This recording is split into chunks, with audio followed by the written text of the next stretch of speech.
Are you ready, mga kapatid? Amen. Ready for reading the Word of God? Ready your heart? Ready your spirit? Ready to respond what God has put into your heart? And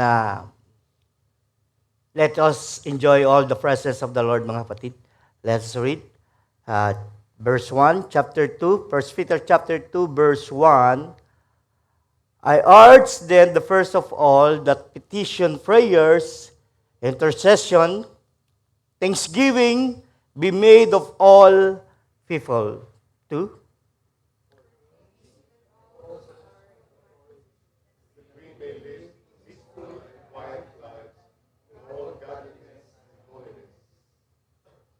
This is good and pleases God our Savior. 4.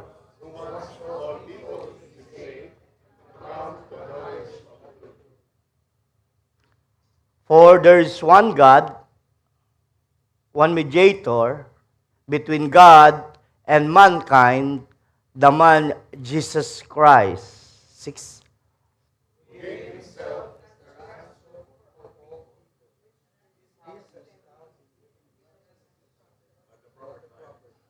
Amen. Mahirap ba? Medyo wala-wala, mga kapatid. 7.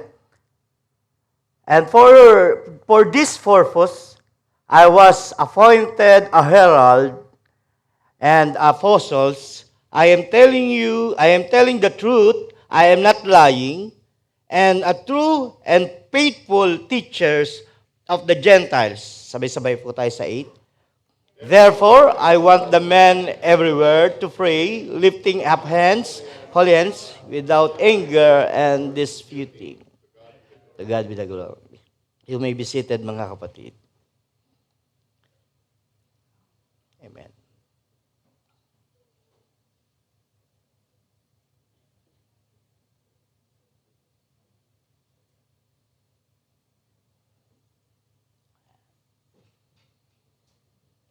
Okay, sige. Wala. Okay, praise the Lord. Next slide natin para, yan. Sabi rito, mga kapatid, for the Paul purpose in writing, Timothy was to encourage to Timothy to confront the false prophet. Yan po yung chapter 1, verse 1, no?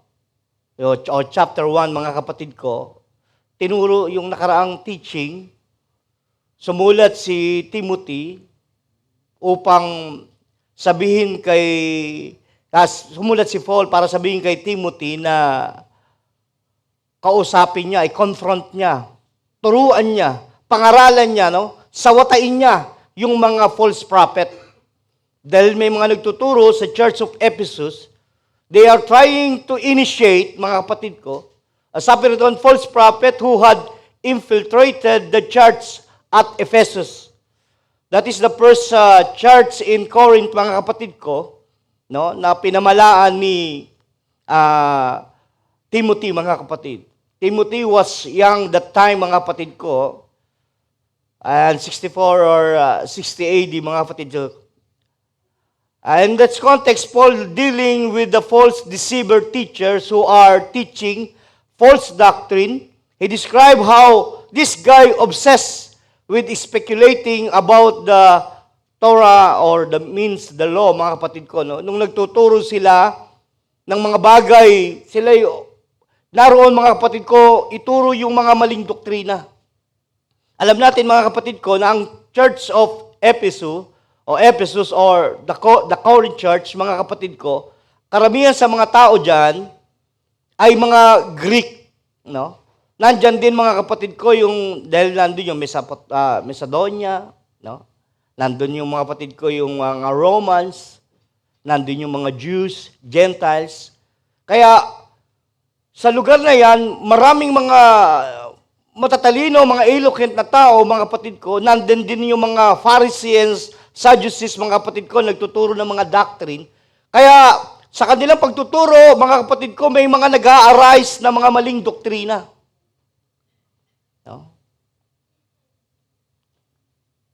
Especially in the early stories about the genealogies in the book of Genesis. No? Tinuturo pa nila yung kanilang mga pinanggalingan, yung kanilang mga lahi na hindi naman nakakatulong, no, patungkol sa kanilang pananampalataya. Yun yung gusto ni Pablo na kaya sinulat niya ito para maalis na yung mga ganong klase, yung tinatawag na mga lumang mga istorya. No? Sabi doon, they develop all kinds of word teaching about the food, marriage, and sex. Tinuturo dyan. Yung mga Greece kasi, that time, sa aming pag-aaral din sa mga kapatid ko, no, sa tuwing Tuesday, nag-aaral kami, nandun na kami sa 1 Corinthians chapter 6, 7.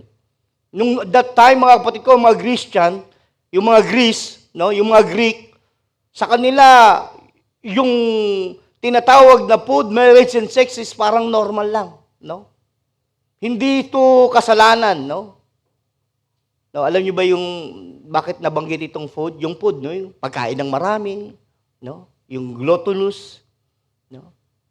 Kakain ng isang tao, 100 yung iba't ibang klaseng pagkain, no? Isa ka lang naman, no? O tapos sobra-sobra, mga kapatid ko, no?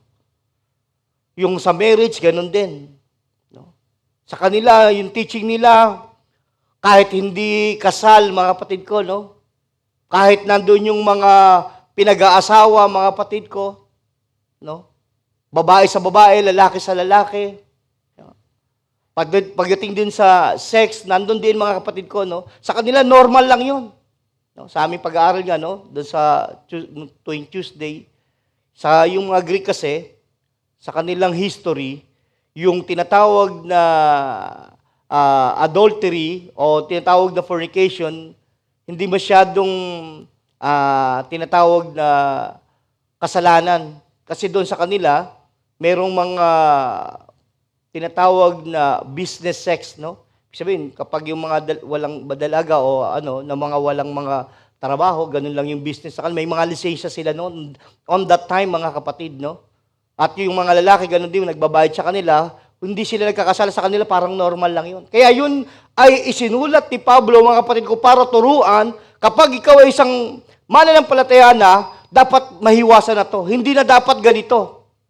Yung ganitong klaseng tinatawag na passion sa kanilang kapanahunan, mga kapatid. No?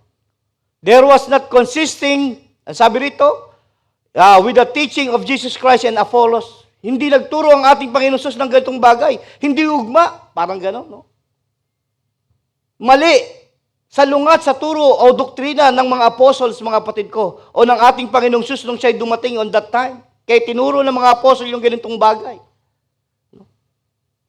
Walang tinuro ang Diyos o walang tinuro ang ating Panginoong Sus. Sabi niya na yung ganitong bagay ay hindi kasalanan. Kaya nga sa New Testament, parang kumbaga, pinalawak pa ng Diyos yung tinatawag na kasalanan. No? Pagdating sa pagkain, no? Paano nagiging kasalanan ng pagkain? Alam niyo ba, mga kapatid? Kahit mabuting pagkain yan, pwedeng kasalanan yan.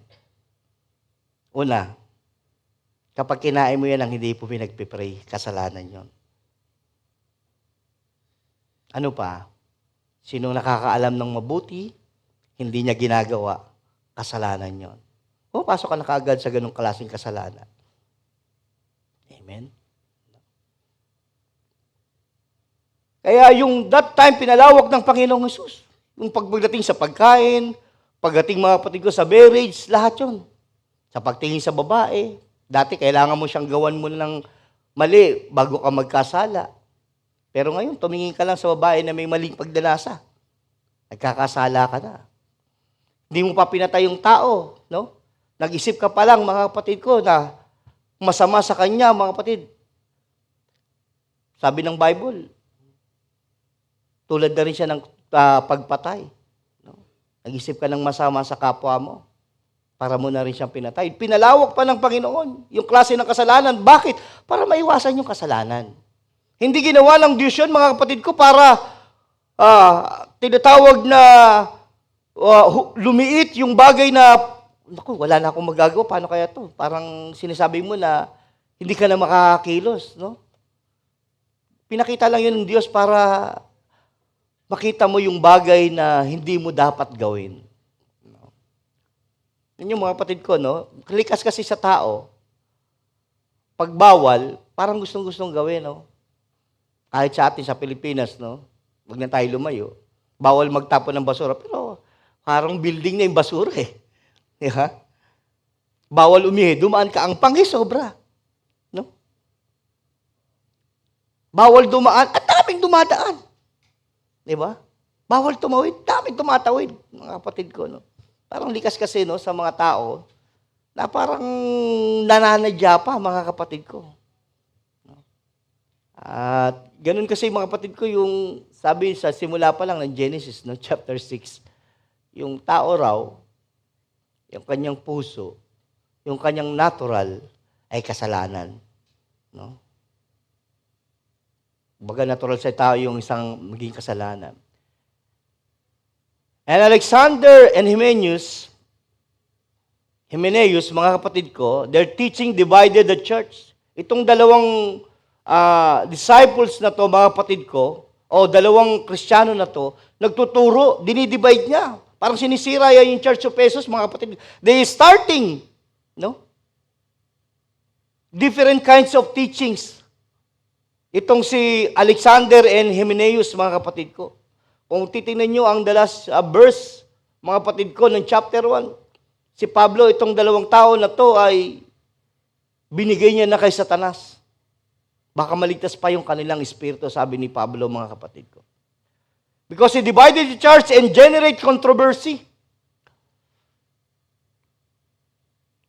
Kaya nga, this is clear sign, the first that the teaching of doctrine was distorted. Unti-unting nasisira, mga kapatid ko, yung Corinth church, yung Church of Ephesus, mga kapatid ko, sa church ng Corinth, no? Yung Ephesus church, mga kapatid, unti-unting nasisira, kaya sumulat si Pablo. Yun ang dahilan ni Pablo, mga kapatid ko, kaya niya isinulat yung ganitong bagay.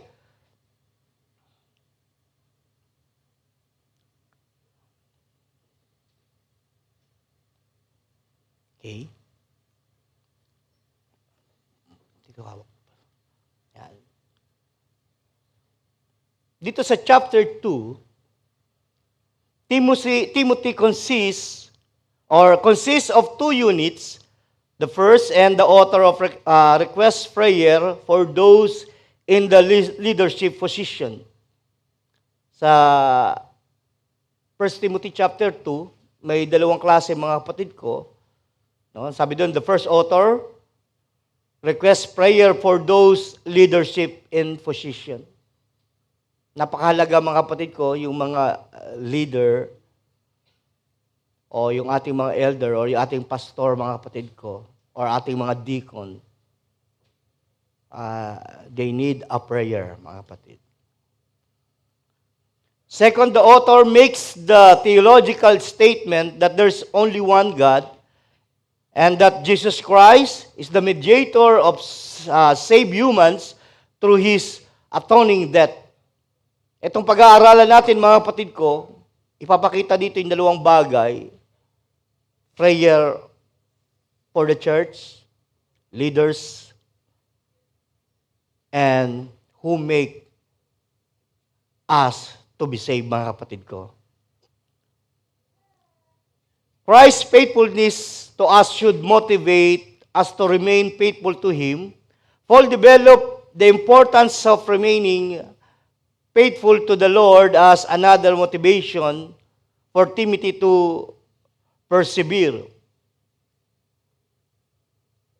Tinuruan niya, mga kapatid ko, no, ni Pablo, nung si Timothy. Kaya nga rito makikita natin, sinulat ko na rin, Timothy was study, learn, and grow himself from God's Word, and then preach what he was learning. ang maganda kay Timothy sa kanyang kabataan, he tried to develop himself. He tried to study and learn and grow to God's words, no? Sa salita ng Diyos.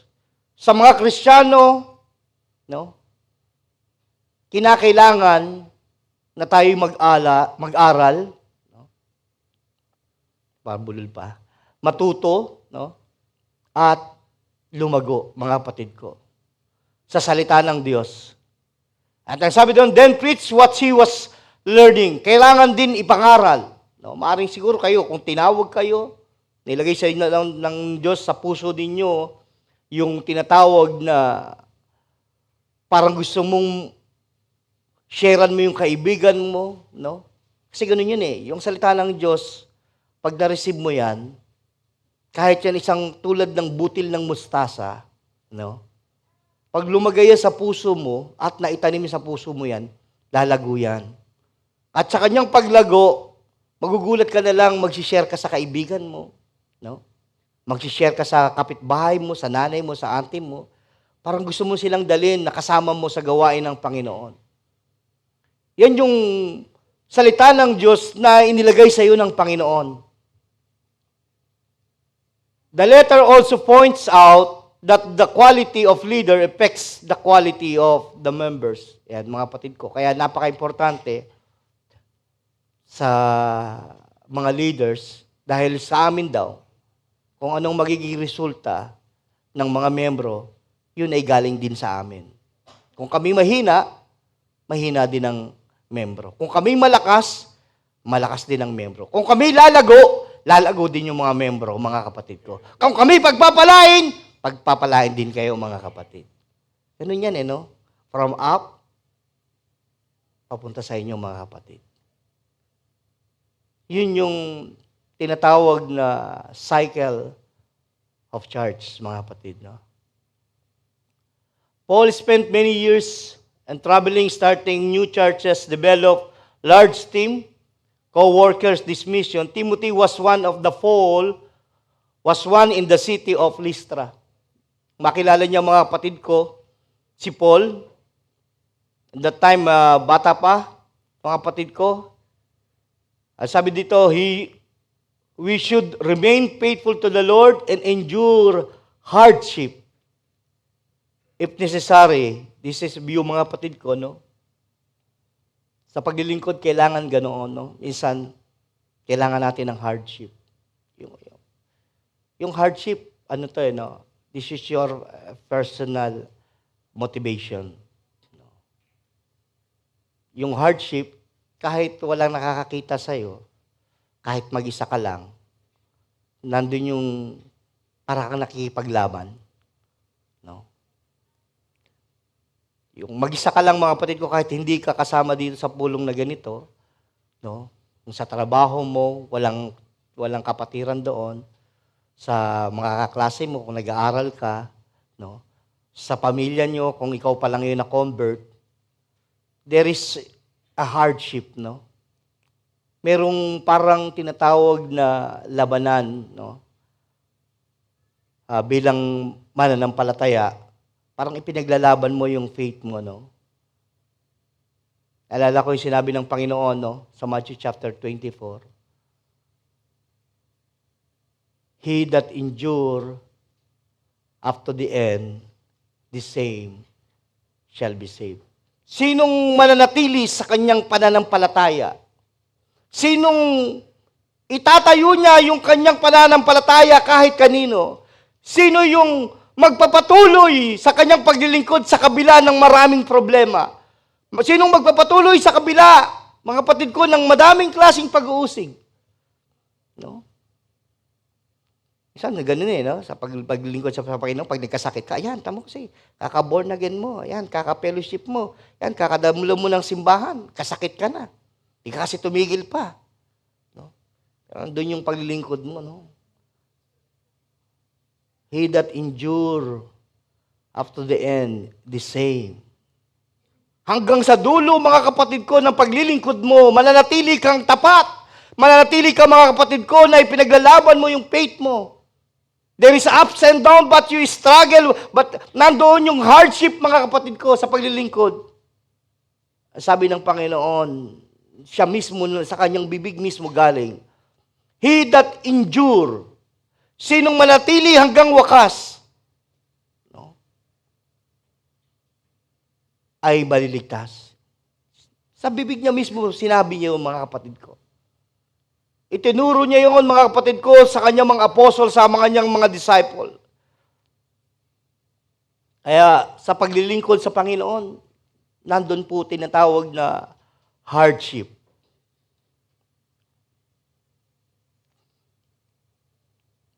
Nais kong balikan yung aking mensahe sa verse 4 ng chapter 1, mga kapatid ko, o chapter 2, verse 4 to 5. Sabi doon, who wants all people to save and to come to knowledge of truth. For there is one God, one mediator between God and mankind, the man Christ Jesus, na siyang may ibig na ang lahat ng mga tao ay mga ligtas at maalam ng katotohanan. This is a very truth, mga kapatid ko. Sabi doon na siyang may ibig na lahat ng mga tao ay mga ligtas at makaalam ng katotohanan. Sapagkat may isang Diyos, sabi dito, at may isang tagapamagitan. Sa Diyos at sa tao, ang taong si Kristo Jesus. Yung cross, mga kapatid ko, para bagang, kung ilalarawan natin, para bagang isang channel, from left to right, mga kapatid ko, may kita mo rin na isang parang bangin. No? Parang ganun yung paglalarawan. At merong, bago ka makatawid doon, kailangan merong isang channel para ka makadaan. Meron kang isang bridge dapat para ka makatawid doon sa kabila. Ganun yung tinatawag na mediator, no? Merong gagamitin para ikaw ay makarating doon sa isang lugar, mga kapatid ko. Ang sabi doon, sapagkat may isang Diyos at may isang tagapamagitan sa Diyos at sa tao. Ang taong si Jesucristo. Ang tao pala, hindi siya makakapunta roon sa Panginoon. No? Direct ang pupunta siya doon, hindi siya makakaparating doon. Gustuhin mo man sa paraan mo na ikaw ay makarating sa Diyos, hindi pwede. No? Dahil maliwanag ang sinabi ni Pablo, for there is one God and one mediator between God and mankind. No? Merong isang pumapagitna roon, mga kapatid ko, na hindi pwedeng magtagpo ang tao at ang Diyos ng ganun lang. Bakit? Diba? Sabi sa Romans chapter 6 verse 23, for the wages of man, no? For the wages of sin is death, but the gift of God is eternal life. Sa Romans chapter 3 verse 23, ang lahat ng tao ay nagkasala nga at hindi nakaabot, no, sa kaluwalhatian ng Diyos. Therefore, kung ang tao hindi makakaabot sa kaluwalhatian ng Diyos, wala siyang kapangyarihan, wala siyang dahilan para makaakyat sa langit. Kung walang tutulong sa kanya, totoo ang sabi na, without God, man can do nothing. Kahit anong gawin mong paraan, sa sarili mong pamamaraan, hindi ka makakarating doon sa ating Diyos, mga kapatid. Kailangan mong dumaan sa tinalaga ng Diyos para ka maabot. Naalala niyo sabi ni Brother Ralph, salamat sa dugo ng Panginoon. Kasi yung kasalanan ko hindi na nakita. Kapag patungkol sa Diyos, mga kapatid ko, sa usaping Diyos, pag Diyos at tao, hindi ka talaga karapat-dapat. Hindi talaga tayo karapat-dapat. Bakit? Ang tingin sa atin ng Panginoon ay isang makasalanan. Pero nung tinubos tayo sa dugo ng ating Panginoong Hesus, merong isang namagitan sa atin, hindi na tayo yung nakita. No? Nakita na doon yung kanyang anak. Nakita na doon yung dugo ng kanyang anak na bumabalot sa iyo, na bumabalot sa akin. Ang nakikita na doon yung katuwiran, mga kapatid ko. Yung righteousness na ibinalot sa iyo ng Panginoong Hesukristo, na siyang binalot sa akin. Na siyang namatay doon sa cross. Sabi doon, he that accept to God, no? Sinong may pananampalataya, tumanggap. Sinong tumanggap sa Panginoon? Kasama siyang ipinako doon sa cross. No? Dapat ipapako ka eh. Ikaw talaga dapat yung ipapako eh. Ako dapat talaga yung ipapako eh. No? Pero inangkin ng Diyos yun. No? Kasi una, hindi ka rin karapat-dapat. Hindi ka rin karapat-dapat na magbubuo ng dugo mo. Kasi yung dugo mo marumi, yung dugo ko marumi, yung dugo mo makasalanan, yung dugo ko makasalanan. Hindi rin ka dapat, mga kapatid ko, ipambayad sa kasalanan. Pero yung ating Panginoong Hesus, siya naging paraan ng Diyos. No? Para yung kasalanan mo ay mapatawad, yung kasalanan mo ay maging malinis, yung kasalanan natin, mga kapatid ko, ay maging kaaya-aya sa Panginoon. Kaya nga nung makita yun ng Diyos, kung baga parang ilalarawan mo, na nakita niya na yung kanyang anak, kaya parang sinave ka na gano'n, nakasama ka na niya. No? Nakita niya yung kanyang anak, yung dugo ng kanyang anak, mga kapatid ko. Nakita niya yung anak niya na nahandusay dun sa krus. No? Kaya yung pag-ibig ng Diyos, no? Kasi nung makita niya, mga kapatid ko, nakita niya yung kanyang anak, yung namatay. Nung makita ng Diyos, mga kapatid ko, no? Pero kasama ka doon, mga kapatid ko. Kaya gayon sabi ng Bible, John chapter 3, verse 6, gayon na lamang ang pag-ibig ng Diyos sa sanlibutan. Ibinigay niya yung kanyang anak, no? Yung kanyang kaisa-isang anak. Yung kanyang bugtong na anak. No? Upang sino man sumampalataya ay huwag mapahamak kundi magkaroon ng buhay na walang hanggan. Yun ay nakita ng Diyos. Kaya nung kanya kinuha yung kanyang anak, kasama ka niyang kinukuha din, mga kapatid ko. Praise the Lord. Palakpakan natin ang Panginoon, mga kapatid ko. Guys, kung yumuko tayo at manalangin, dakilang Diyos, salamat po sa kabutihan mo. Purihin ka, Panginoon, sa umagang ito. Dalayan ko po, Panginoon, na sa aming pag-aaral ay samahan mo kami. Kumilos ka sa amin, Panginoon, kalagitnaan. Kayaan mo ang salita mo aming marinig. Ikaw ang manahan sa aming kalagitnaan, ang banal mong Espiritu ang kumilos. Hayaan mo, Panginoon, ang banal mong dugo ang siyang magpuna sa amin, maghugas sa amin upang kami maging karapat-dapat lahat, Panginoon, sa iyong paningin. Kung kami nagkasala, huwag ka magalit sa amin, Panginoon.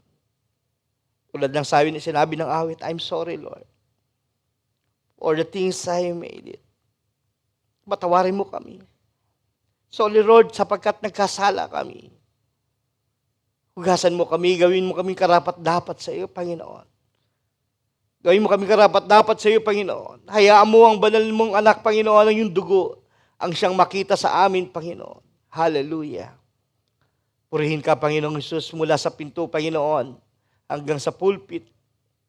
Hayaan bawat isa sa amin, Panginoon, ay pakalinisin mo, gawin mo karapat-dapat sa iyo, upang matanggap namin sa oras to ang biyayang galing sa iyo, Panginoon. Hallelujah. Habang kami nag-aaral, Panginoon, nagpapatuloy, bayaan ng iyong mga anghel, ay siyang kumilos sa amin, siyang mag-minister sa amin, Panginoon. Mag-protect sa amin, Panginoon, sa lahat ng bagay na nais mo. Purihin ka, ikaw lang ang mataas sa aming kalagitnaan. Maraming pong salamat. Ito po aming dalangin sa pangalan ni Jesus. Amen. The message, mga kapatid ko, na aking ibinigay ay the mediator between God and man. Ang tagapamagitan, no, sa Diyos at sa tao.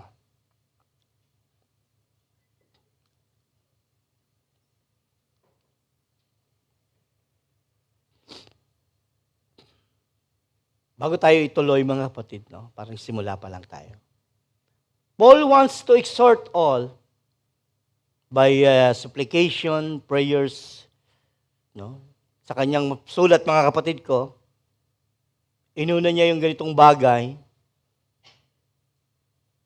Yung ating babasahin ng verse 1 mga kapatid ko, no? Kung aking babalikan,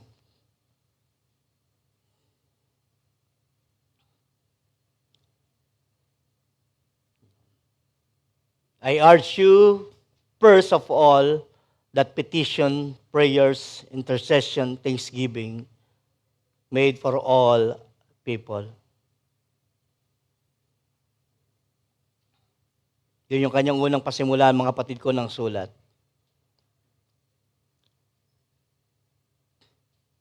Supplication, no? Parang pinamamanhik ko. Dinadaing ko sa iyo. Supplication is simply asking for something. Prayer should never be all asking, but it should ask to bold confidence from God's word.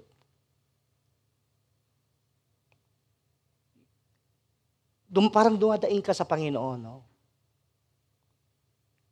Umihingi ka, isang request na ito ay gustong-gusto mo. No? Parang isang bata, mga kapatid ko, pag may gusto sa kanyang magulang, minsan iniiyakan niya pa ito, no? Ganito yung ating dalangin sa Panginoon. Ito yung gusto ni Pablo. No? Na lahat, kapag humihingi tayo sa Panginoon, no? Yung ating petition, yung supplication natin, mga kapatid ko, parang nagtitiwala ka sa Diyos na ibibigay ito sa iyo. Kaya nga sa Philippians chapter 4, verse 6, do not be anxious about anything. Huwag kayong mabalisa sa lahat ng bagay. Sabi ni Pablo. Nanyo, napakahalaga mga kapatid ko, sa isang mananampalataya, nung hindi pa laging balisa ka, no? Yung pagising mo sa umaga, inisip mo na kaagad yung bayad ng ilaw, yung pamasahe, yung kakainin nyo, yung trabaho mo. Parang lagi kang balisa, no? Parang daming problema sa trabaho, daming sa pagmagulang ka, sa mga anak, no? Pag estudyante ka naman, daming assignment, no? Daming yung mga, minsan may bully pa sa school, no? Sa trabaho, dakdak ng dakdak yung boss mo, no? Parang nababalisa ka, nawawala yung concentration mo. Minsan, may kaaway ka sa trabaho, no? Parang pag nakikita mo siya, parang minamalas na yung buhay mo. Hindi naman ako niniwala sa malas. Pero parang malas ka pag ganun, di ba? No? Merong ganun, no? Normal naman yun sa atin, no? Sinasabi naman natin yung natural, no? Hindi naman, kahit na yun talaga yung naramdam, yung sinasabi, pangit naman yun. Plastic naman yun, di ba? Hindi naman tayo plastic. Wala naman Kristiyanong plastic, di ba? No? Pero hindi mo sasabihin sa kanya, alam mo, hindi mo na pwede sabihin sa gano'n, no, mga kapatid ko.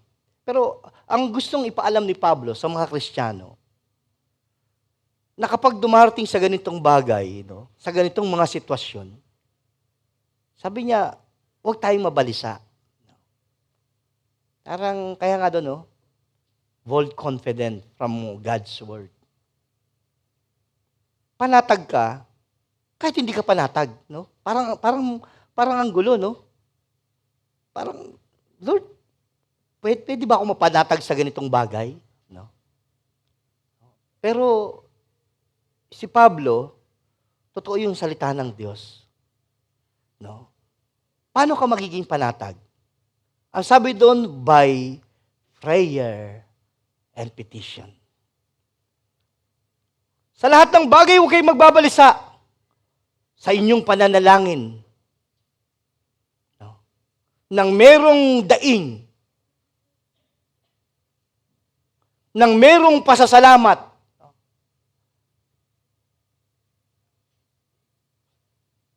no?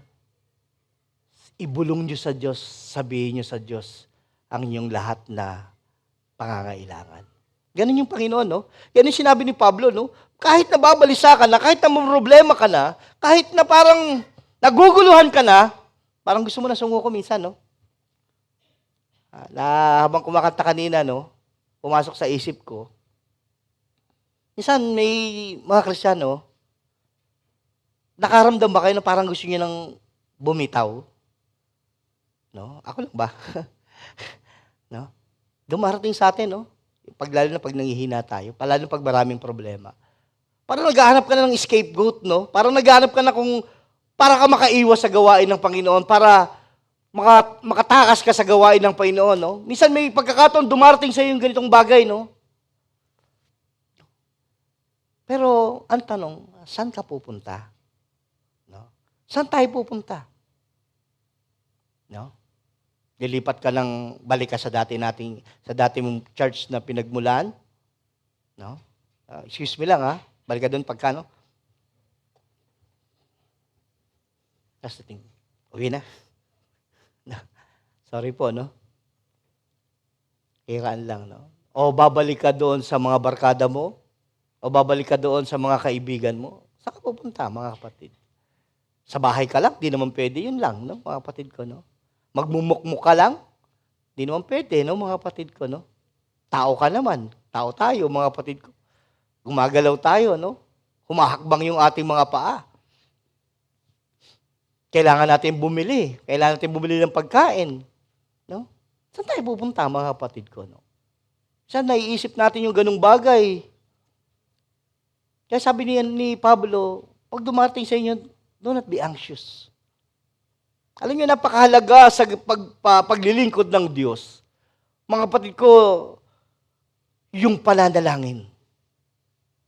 No? Yung ganitong salita ni Pablo, ang gusto niya lang naisin, mga kapatid ko. Pag dumating sa iyo yung ganitong bagay, manalangin ka. Ako, minsan gusto ko nang bumitaw, pero sabi ni Apostol Pablo, pag dumating sa iyo ganitong bagay, manalangin ka. No? Pag dumating sa iyo malaking problema, manalangin ka. Sabihin mo sa Diyos. No? Bakit? Yung ating Diyos kasi, siya yung nakakaalam. Kasi siya yung gumawa sa atin, di ba? Alam niya paano hihilumin yan. No? Sino rito yung mga karpentero? Pag nasira yung ginagawa mo, natural, ikaw ang gumawa, alam mong gawin. Alam mong pagandahin. Alam mong ayusin, di ba? Pag bahay mo, pag ikaw kung karpentero ka, alam mo. Kung ano yung kahinaan niya, alam mo paano siya patibayin ulit. No? Dahil ikaw ang gumawa. Dahil tayo, Diyos ang gumawa sa atin, kung dumating sa atin yung tinatawag na kahinaan, dumating sa atin yung problema, alam ng Diyos ano yung kanyang gagawin sa iyo. No? Paano kanya palalakasin ulit? Paano niya uli patitibayin yung pananampalataya mo? Alam niya uli, paano ka i-close uli ng Diyos sa Kanya? Alam ng Diyos, mga kapatid ko, no? Paano alisin yung kasalanan mo? Alisin yung kasalanan ko. Alam ng Diyos kung ano yung Kanyang gagawin. Amen? Kaya pag dumating tayo sa ganito, wala tayong ibang gagawin kundi lumapit sa Panginoon. Amen? Sabi mo sa katabi mo, pag nanghihina ka, lumapit ka sa Panginoon. Amen. Di ba? Praise God. Huwag kayong mabalisa sa anumang bagay, kundi sa lahat ng bagay sa pamagitan ng panalangin at daing na may pagpapasalamat. No? Salamatan mo. Kung ano yung dumating sa'yo, no? Salamatan mo. Mamaya, yan yung paraan para itaas yung sahod mo muli. No? Diba kaya yung paraan, mga kapatid ko, para mag-step ka, no? Maging supervisor ka. Kung pagdalampasan mo yan, baka mamaya yan yung paraan, no? Mga kapatid ko, no? Para gumanda uli yung pagiging isang tunay na Kristiyano natin, mga kapatid ko, no? Sabi doon, daing na may pagpapasalamat, ipakilala ninyo ang inyong mga kahilingan sa Diyos, no? Siya mismo nagsabi. pakilala daw natin yung ating mga kahilingan sa Diyos. Huwag kang magsasabi kahit kanino. Huwag mong bulong sa kapitbahay mo, huwag mong bulong sa kaibigan mo. Huwag mo ibubulong sa best friend mo. Baka yung best friend mo, chismis ka rin yan. Bulong mo sa Diyos. May kahinaan eh, kasi lahat ng tao may kahinaan eh. Bulong natin sa Panginoon. Kaya nga sinasabi sa inyo, ang lahat ng bagay na inyong dinadalangin, no? At hiningi ay magsisampalataya kayong tinanggap. No? Napaka-importante nito, mga kapatid ko. No? Manampalataya daw tayo na ating tinanggap.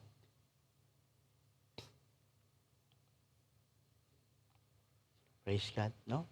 Salamat sa Panginoon. No? Pag sa ganitong bagay, alam nyo, itong sulat ni Pablo sa kanyang unang tinatawag na sulat para kay Timothy, mga kapatid ko, mayroong ganitong bagay. No? Inulan niya. Dahil napakahirap. Yung Church of Ephesus, napakahirap ayusin yung kanilang mga problema doon. Napakahirap, mga kapatid ko, para kay Timothy, isang bata, no?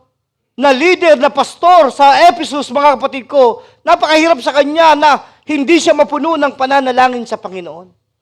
Yung mga leader doon na hindi mapuno ng pananalangin. Yung mga deacon doon na hindi mapuno ng pananalangin. Yung mga ginagamit ng Panginoon na hindi sila magkaroon ng pananalangin sa Diyos.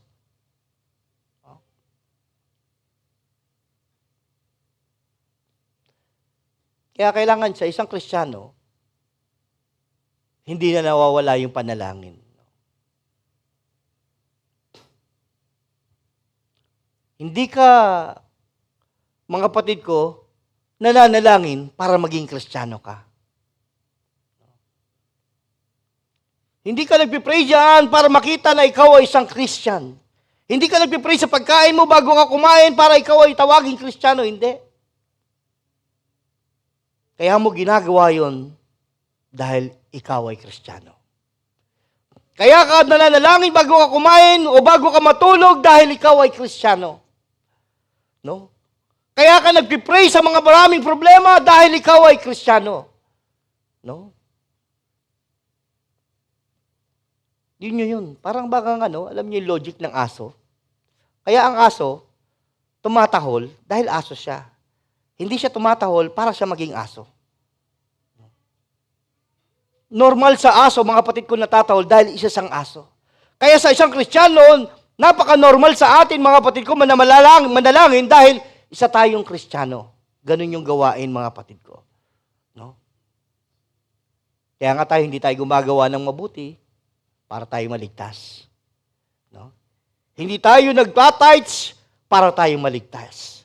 Hindi tayo umaaten sa gawain ng Panginoon para tayo maligtas, mga kapatid ko. Hindi ka nagsusumikap na maging mabuti para ka maligtas. No. Ginagawa mo yan dahil ligtas ka. Ang mga Kristiyano dapat nagtatights dahil ligtas siya. Siya'y gumagawa ng mabuti dahil ligtas siya. Siya'y nananalangin dahil siya'y ligtas siya. Yun ang ginagawa ng mga ligtas na tao. Amen? Praise God. Tingin ka sa tabi mo. Amen. Tama ba? Di ba?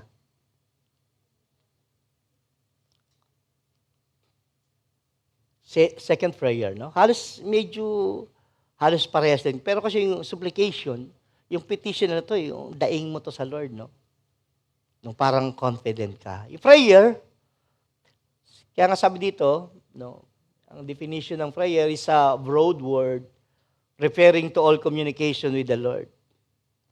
Communication sa Panginoon. Isa pala tong communication.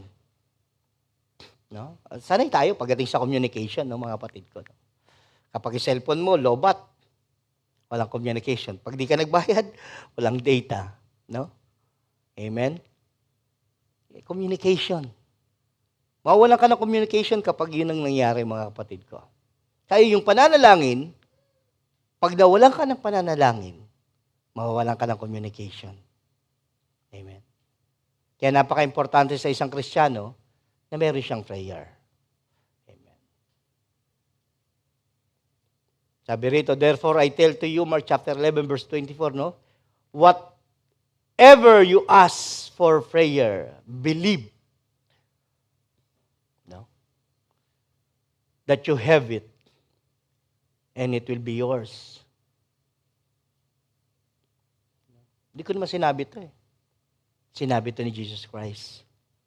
Sinabi ito ng ating Panginoong Jesus. Kapag tayo ay mananalangin, sabi niya, sinasabi ko sa iyo, kaya nga sinasabi ko sa inyo na ang lahat ng bagay na inyong dinadalangin at hinihingi, magsisampalataya kayong inyong tinanggap. No? Napaka-importante pala noon mga kapatid, no? Sa ating pananalangin. Kapag tayo nananalangin, dapat asahan mo na binigay na sa'yo. Yan ang faith, no? Para bang, parang naniniwala ka na kahit wala pa, andyan na. No? Sa Hebrews chapter 11, verse 1, no? Faith is a substance of things so far, of things not seen, no? Isang kapanatagan, yung pananampalataya, no? Ng ating mga hinihingi bagamat o isang katiyakan sa isang bagay na hindi natin nakikita. Panatag ka, no? Kahit wala pa, meron na. No? Tignan mo yung anak mo. Ba't yung sinasabi ito mga kapatid ko? Kasi yung baby, no? Iba yung sa kanila, yung mga bata pa. Pag humingi sila, kahit wala pa, alam nila meron na. No? Kasi panatag sila na alam nila, ibibigay mo yun. No? Nandun yung solid faith nila, no? Kahit ang Panginoong Hesus ginamit din yung bata, no? Maliban na kayo maging gaya ng bata, hindi kayo makapasok sa kaharian ng Diyos. Bakit? Kasi yung bata kasi, andun yung genuine faith nila sa kanilang puso, no? Pag tayo mga kapatid ko ay humihingi sa Panginoon, no? Pag tayo nanalangin, no? Pag sinabi mo yan, paniwalaan mo na ibibigay ng Diyos, no? Kasi ang tinitingnan lang naman ng Diyos, paano mo to sinasabi sa Kanya eh, no? Nung nag-pray ka ba, naniniwala ka ba na ibibigay sa ito ng Diyos, no? Nung mag-pray ka ba, nandun sa puso mo yung confident, no?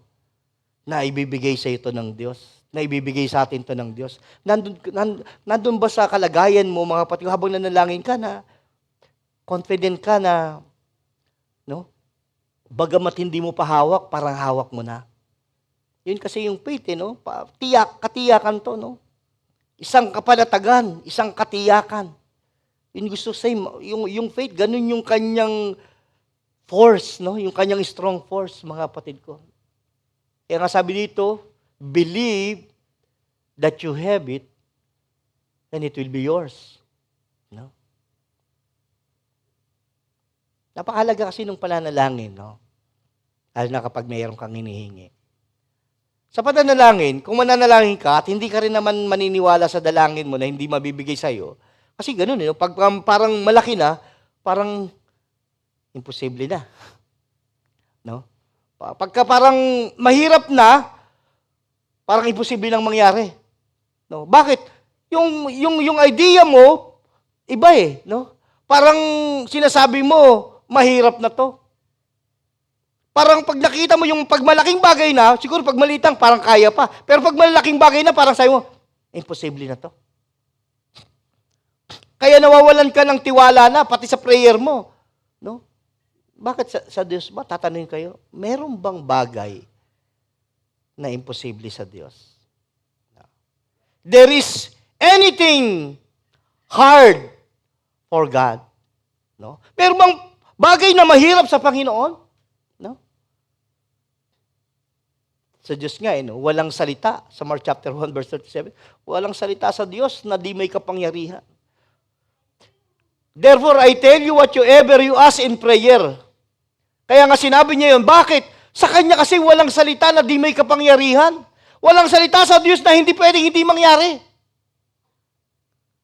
No? Kapag sinabi mo yan, sumampalataya ka, hindi pwedeng hindi mangyari yan. Kasi yun ang sabi ng Panginoon eh. Kung ikaw nagsabi, pwede talagang hindi mangyari kung ako magsabi. Pero siya mismo nagsabi, ang Diyos. Marami siya patungkol, mga kapatid ko, sa faith. Knock, and it shall be opened unto you. Seek, and ye shall find. Ask and it shall be given unto you. Kanino bang salita yan? Di ba sa Diyos? Di ba sa ating Panginoong Isus? Hindi naman yan galing sa isang salita lang ng apostol, sa isang salita ng disciple, na isang salita ng sino mang ministro, o sino mang deacon, o teacher, o elder, o pastor. Galing sa Diyos yun. No? Yung ganong salita, may kapangyarihan yun. Bakit? Galing sa Diyos yun. Pag sinabi niya yun, pinaniwalaan mo yun, gagawin ng Diyos yun. No?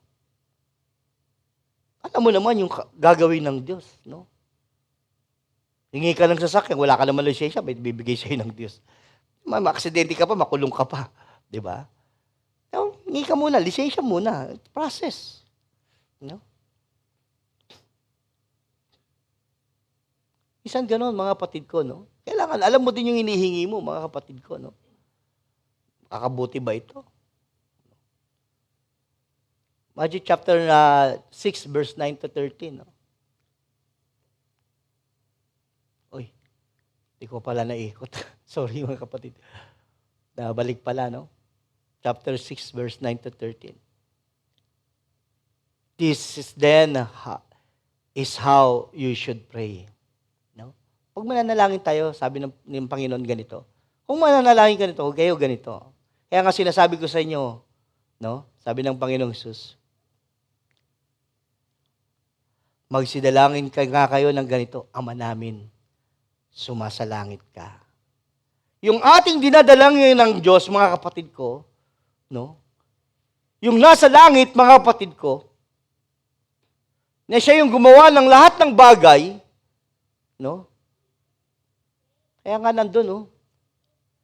Pag nanalangin ka, naalala ko yung kumanta nito, no?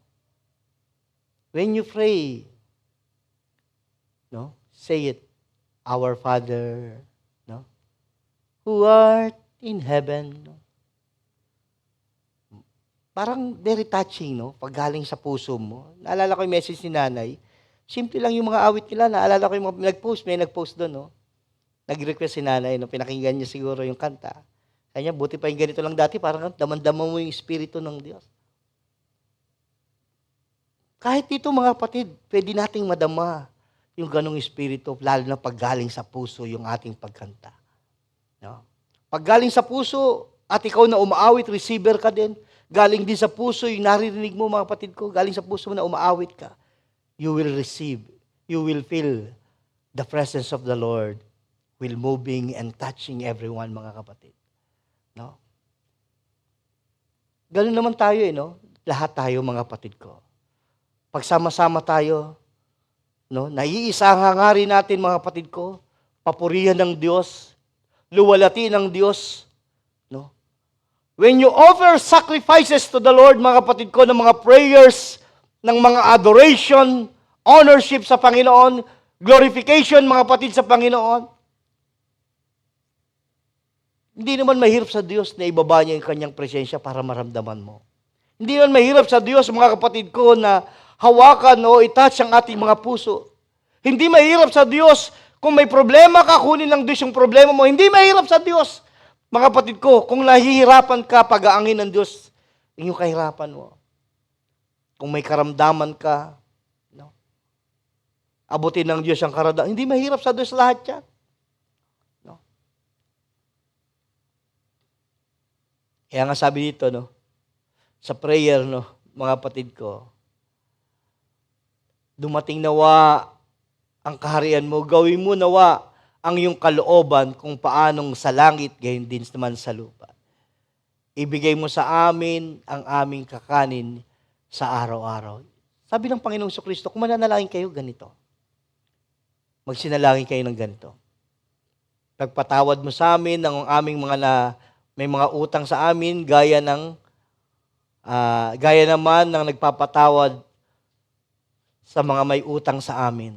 No? Pinatawad mo yung utang sa'yo. Tapos ganun. Pero pag may utang kayo, huwag patawad, magbayad tayo, mga kapatid ko. No? Hindi, bayad yun. Iba yun pinaghirapan ko yun bayaran mo ko. Iba yung patawad, kung nagkasala ka. No? Pero may isang gano'n, no? May mga hindi nakakabayad. Siguro kung medyo maluwag kayo, mga kapatid ko, no? Hindi makabayad nagkautang sa inyo. Sige na lang, sa'yo na lang yan. No? Akin, yung nasa Saudi pa ako, medyo maganda-ganda rin yung kalagayan ko doon. May mga kapatiran lumalapit sa akin doon, may mga matin kami ng church doon. May mga umutang sa akin doon, nagbayad ko na sinisingil. No? Pero huwag kayong umutang sa akin, magbayad kayo. Kapatid na, hindi. Praise God, no? Minsan may ganon talaga, no? Pag di makabayad, no? Alam mo naman yung kalagayan ng tao kapag ka makakabayad o hindi, no? Nakita mo na nga walang trabaho, singil ka pa ng singil, no? Magkaroon ka naman ng konting, ng pabor sa kanya, mga kapatid ko, favor. Sabi mo, pag nakapagtrabaho siya, tapos hindi pa rin nagbabayad, hindi talaga magbabayad yun. Kasi may trabaho na, hindi pa nagbabayad. Ang mga kapatid ko, no? Praise God. Kidding lang, mga kapatid ko, no? Ganun tayo, mga kapatid ko, no? Yung sabi ng Panginoon, kaya mo bang tanggalin to, yung ganitong salita, no? Sa Panginoon, sinabi niya, yung mga nagkakasala sa'yo, nagkakautang sa'yo, patawarin mo. Kasi baka isang bagay, kaya nga vice versa to, di ba? Di gano'n, no? Minsan ikaw, gano'n din, no? Kaya, sinabi na to, kasi baka dumating sa ganitong hindi ka patawarin din. Kaya sabi niya, patawarin mo rin siya, mga kapatid ko, no? Kasi ganito talaga yung dapat gawin ng mga Kristiyano, mga kapatid ko. Bibilisan natin ng konti.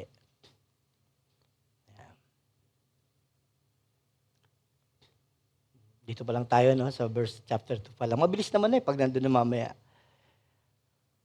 Intercession, refer to requests we make on the behalf of others as we pray. We should be time when need of other find a place in our prayer before God's throne. Yung intercession, mga kapatid ko, no? Alam niyo ba yung parang may nag-i-intercede, mga kapatid ko, no? Parang minsan katulong mo, no?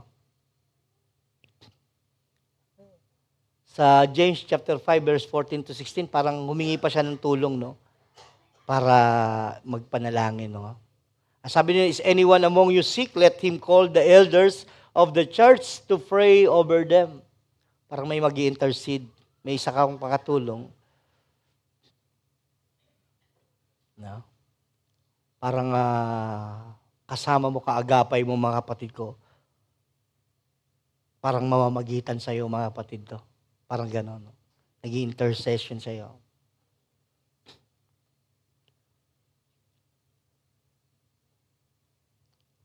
Sa Romans chapter 8, verse 26 to 27, in the same way, the Spirit help us in our weaknesses. We do not know what we ought to pray, but the Spirit Himself intercedes for us through wordless groan. No, yung ating dalangin sa Panginoon, no? Minsan nahihirapan tayo. No? Hindi natin alam sasabihin natin sa Panginoon sa prayer. Pero yung Espiritu ng Diyos mag-i-intercede sa atin, no? Siya tutulong sa atin para masabi natin yung gusto nating sabihin. Na hindi kayang sabihin ng bibig. Minsan ganun, no? Kaya ako minsan, mga kapatid ko, pag nagpe-prayer tayo, may mga salita kayo na yun ang gusto kong sabihin. No? Kaya minsan, yes Lord, amen, yun ang gusto ko Lord. No? Minsan ganun, parang hindi mo kayang sambitin sa iyong bibig. Tapos maririnig mo sa iba. No? Hindi, ibig sabihin na narinig mo sa kanya, mga kapatid ko, no, gaya-gaya ka, hindi ganun. Yun talaga yung gusto mo, hindi mo lang mabanggit. No? Minsan ganun tayo, mga kapatid ko, no? Yung the Spirit help us, mga kapatid to intercede our prayers, no? Yung mga salitang hindi natin kayang sabihin. No? Kaya napakahalaga, mga kapatid ko, sa isang Kristiyano, sa isang mananampalataya, sa pulungan ng mga mananampalataya, napakahalaga talaga, mga kapatid ko, na yung pananalangin. No? Ito kasi yung, diba? Napakahalaga, no? Yung binanggit kanina. It is a communication. Prayer is a communication. Napakahalaga ng isang komunikasyon, mga kapatid ko. Kahit sa lahat ng bagay, daanin nyo sa militar, daanin nyo, mga kapatid ko, sa pamilya, daanin nyo sa kaibigan, daanin nyo sa mag-asawa, without communication, may humihina ito. Kaya yung mga sundalo, pag walang communication, natatalo. No?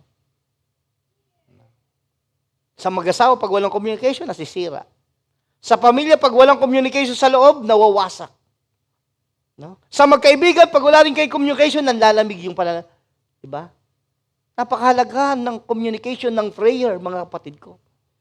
Kakala nyo ganun lang, pero ganun yung kayang gawin ng prayer. Pag nawala ito, ganun din ang mangyayari, mga kapatid ko. No? Kaya napakahalaga, mga kapatid ko, ng tinatawag na gustong ipabatid ni Apostol Pablo sa sulat niya kay Timoteo sa Church of Ephesus, napakahalaga ng pananalangin. Prayer will hold the bars. Ano nyo ba yun, mga kapatid ko?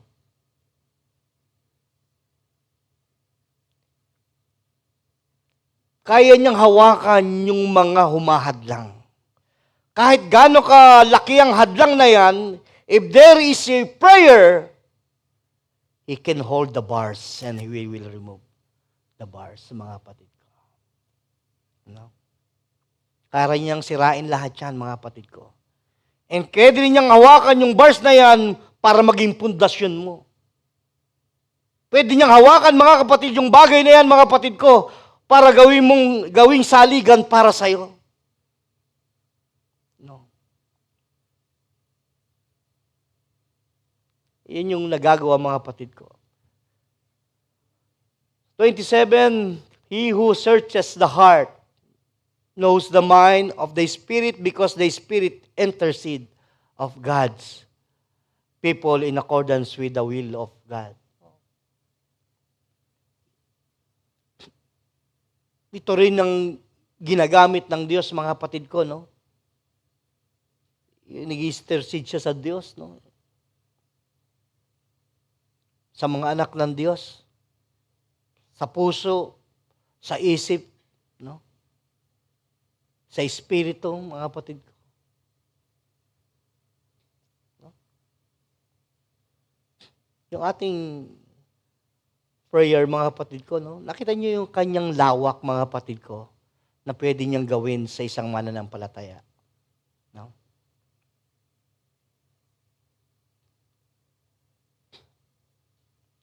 Dito sa pinakapang-apat, mga kapatid ko, napakalaga yung tinatawag na giving of thanks or thanksgiving, mga kapatid ko. It is essential part of our walk with God.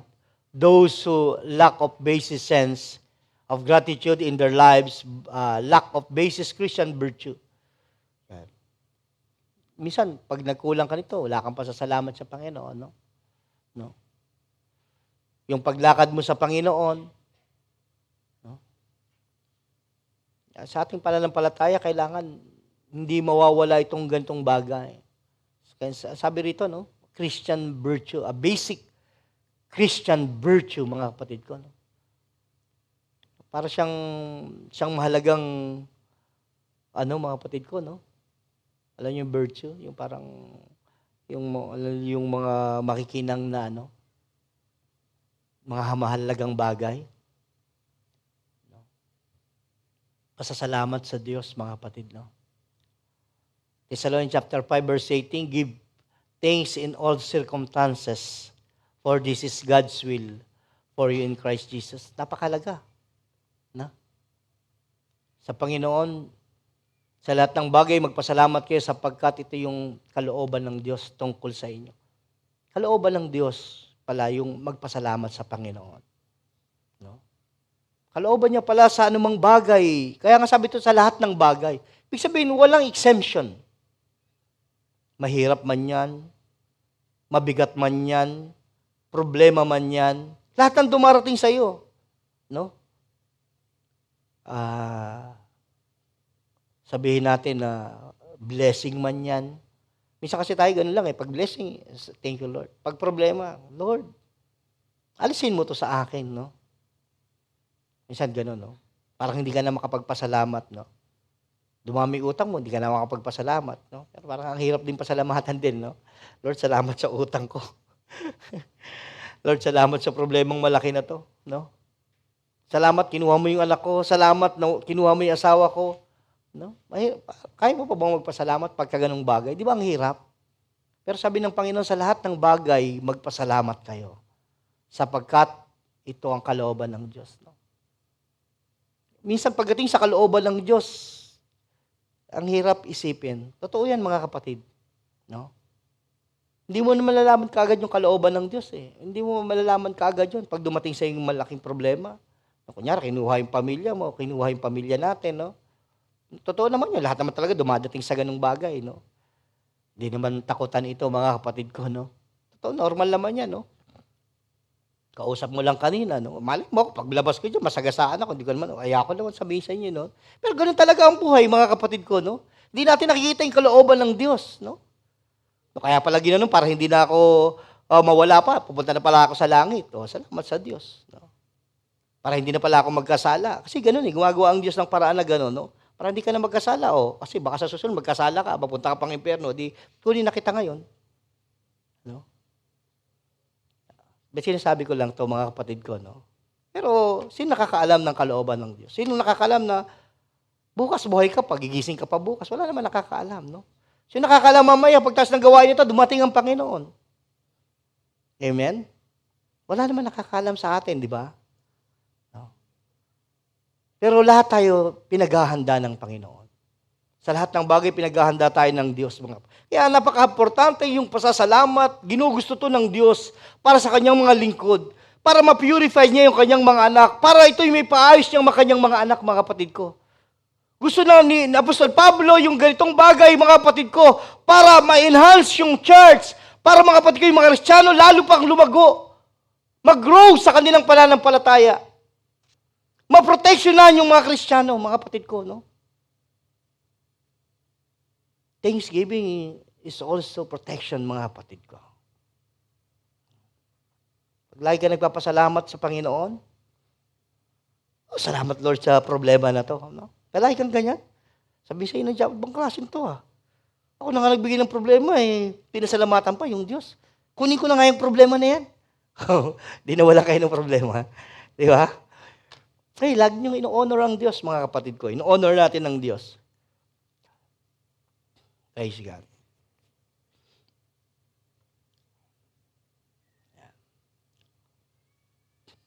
Sabi rito, mga kapatid ko, pray. Paul wants to pray to those in authority. For the kings of all those in authority, they may be live peacefully and quiet lives in all godliness and holiness. Napaka-importante mga kapatid ko, no? Pinag-pray din natin. No? Kaya sa ating prayer request, no? Sa ating Thursday, sinong umati ng Thursday? Atin kayo ng Thursday, mga kapatid ko. Ano? Meron tayong prayer online, mga kapatid ko. No?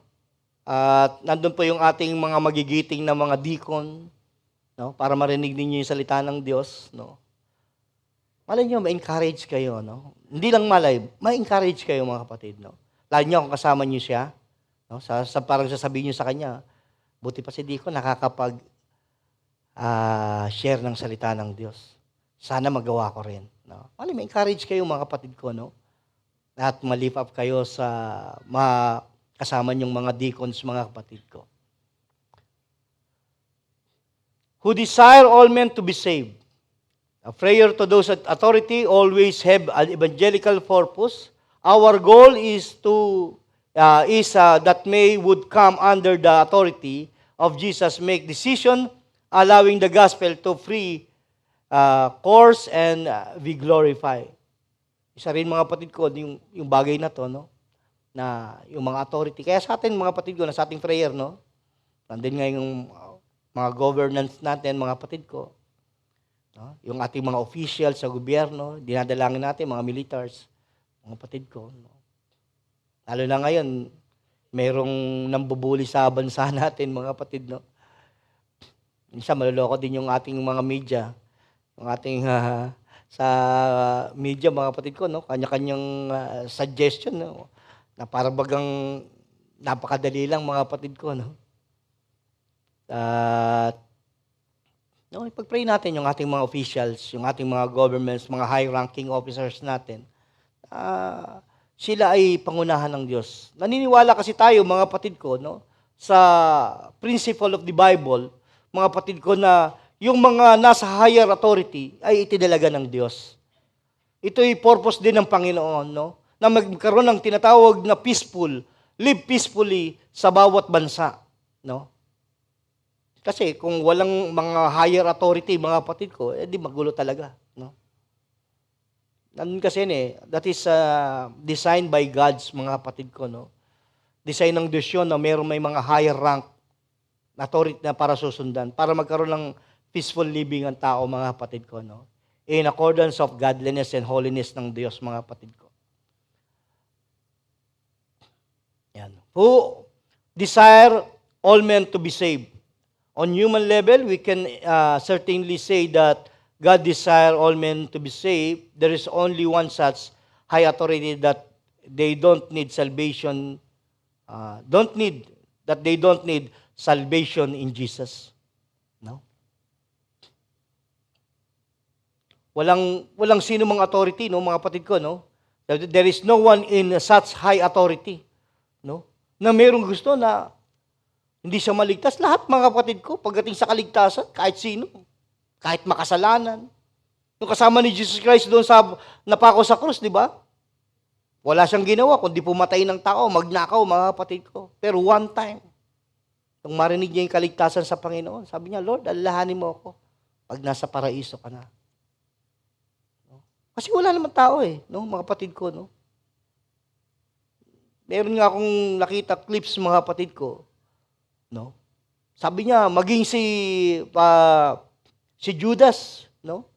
Pinakita niya yung pagsisisi niya, bagamat hindi siya nagsisi ng pananalita, pero pinakita niya dahil isinoli niya yung, yung 30 pieces of silver, no? Ibinalik niya doon, no? Yun daw yung paraan ng pagsisisi ni Judas, no? Pero talagang nandun pa rin, mga kapatid ko, no? May liabilities pa rin siya, mga kapatid ko, sa kanyang ginawang krimen. No? Sabi ng Panginoon, mabuti pa na ang isang tao na nagkanalo sa Diyos, sa anak ng Diyos, buti pang hindi na siya ipinanganak. No? Mabigat din yung salita ng Panginoon, mga kapatid ko. Pero sabi ng isang clips doon, nabasa ko, parang ganun daw. Pero parang totoo naman, pero nandun talaga, yung hindi siya, bakit? Nagpakamatay siya na kapatid ko, no? Kinitil niya pa yung buhay niya. No? Pwede mo siya magsisi na lang sa Panginoon. No? Pag kinitil mo kasi yung buhay mo, parang sinasabi mo ikaw ay yung may authority sa buhay mo. No? Inaalisan mo ng authority yung Diyos. Kaya sa inyo dito, kahit anong problema, kayo magpapakamatay, ha? Baka, alam niyo, mga kapatid ko, nahuhuso yan sa mga teenager ngayon sa Pilipinas, no? Malaliit pa.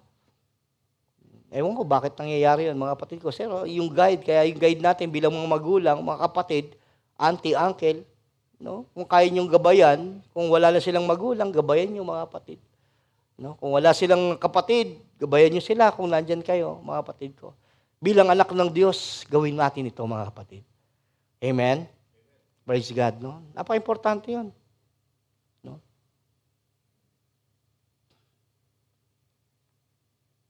Sabi dito yung mabuti at nakalulugod sa paningin ng ating Diyos na tagapagligtas. Amen. Praise God. Lapit na tayo. Ayan. Dito tayo, mga kapatid ko, sa... hindi ko pala napintot. Yeah. The mediator. Praise God. For there is one God and one mediator between God and man, the man Christ Jesus, who gave himself as a ransom, this how being the witness to at the proper time. Merong isang tagapagligtas. Ito yung pinaka-center ng ating mensahe.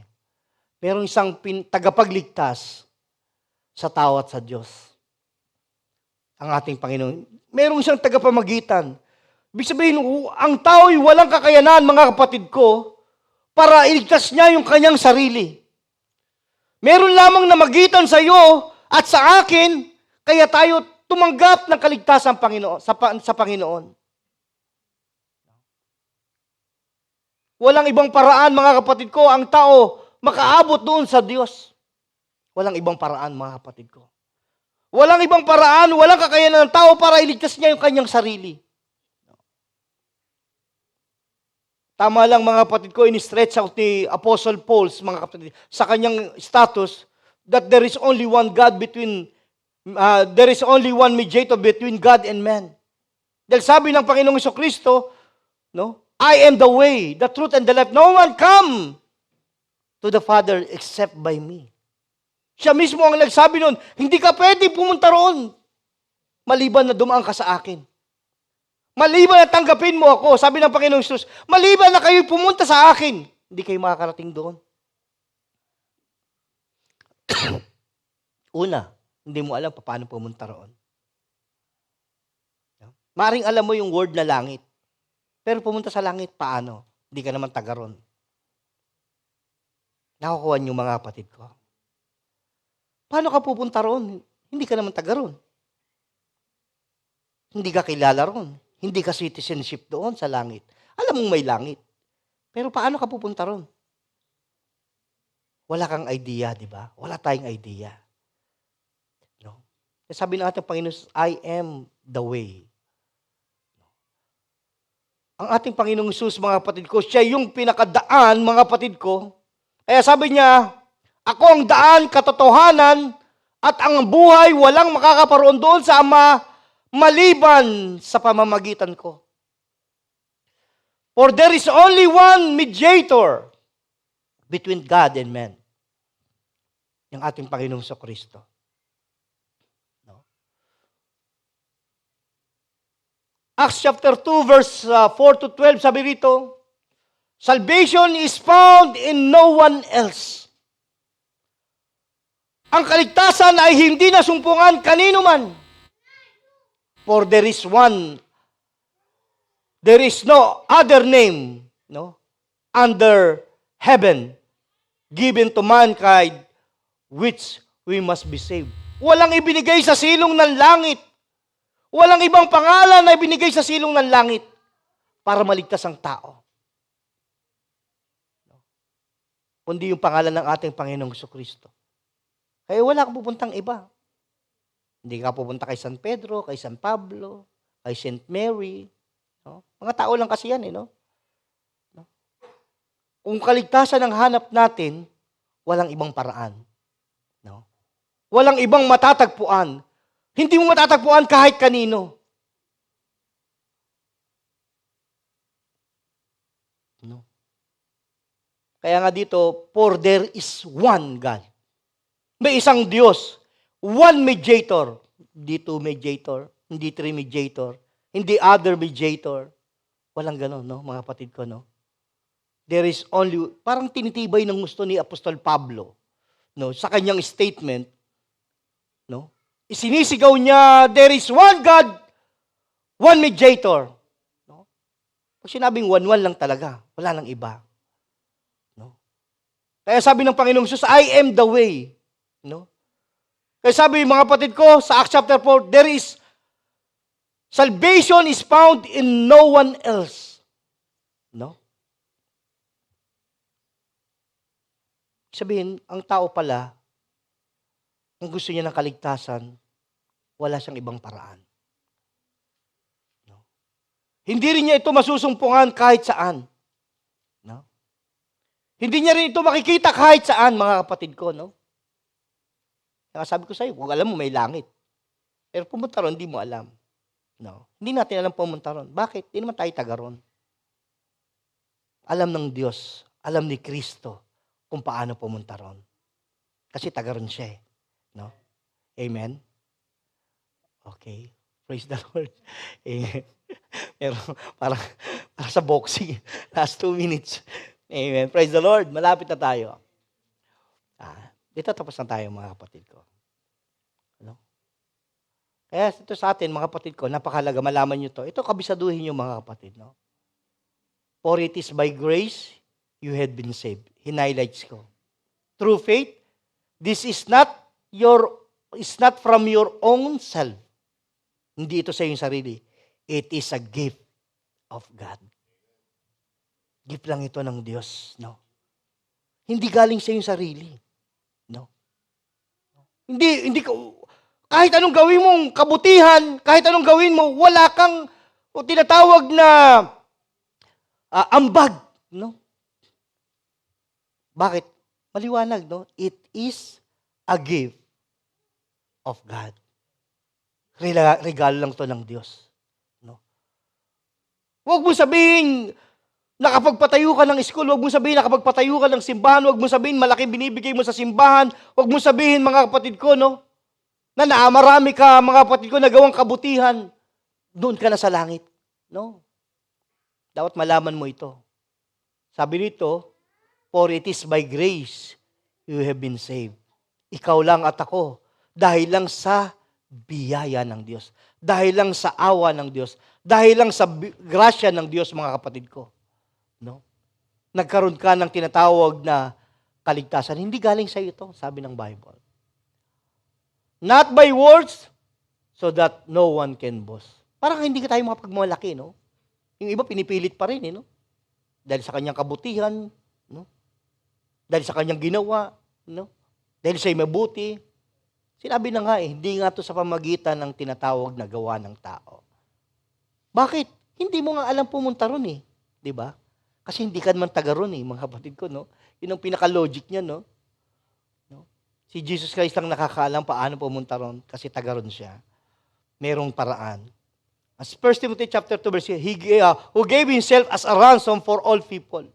Na binigay niya kanyang sarili para doon, mga kapatid ko, katubusan sa ating mga kasalanan. This had been witnesses at the proper time. May talagang tamang oras, mga kapatid ko. Kaya nga kayo narito, ito yung oras ng mga tama na ginawa ng Diyos para malaman niyo ang bagay na to. Okay, matatapos tayo, 1 minute, conclusion na tayo. Yan.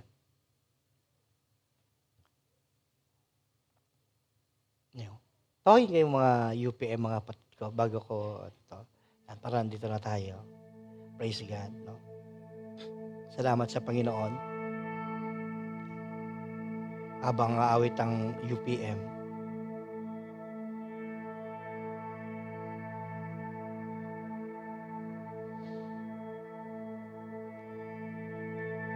Sabi nito, ibig ko ngang tao ay magsipanalangin sa bawat dako na iunat ang mga kamay ng mga banal na walang galit at pakikipagtalo. Alam niyo, napakahalaga, mga kapatid ko, bilang mga anak ng Diyos. Parang sinasabi niya, kapag ang isang sambayanan o ang isang kapulungan ng mga Kristiyano, kapag nandun yung pananalangin, mga kapatid ko, inuunat nila yung kanilang mga kamay, mga kapatid ko, nang walang galit at pagtatalo. Para nakikita niya, nandoon yung tinatawag na harmony, mga kapatid ko. No? He that pray together, stay together.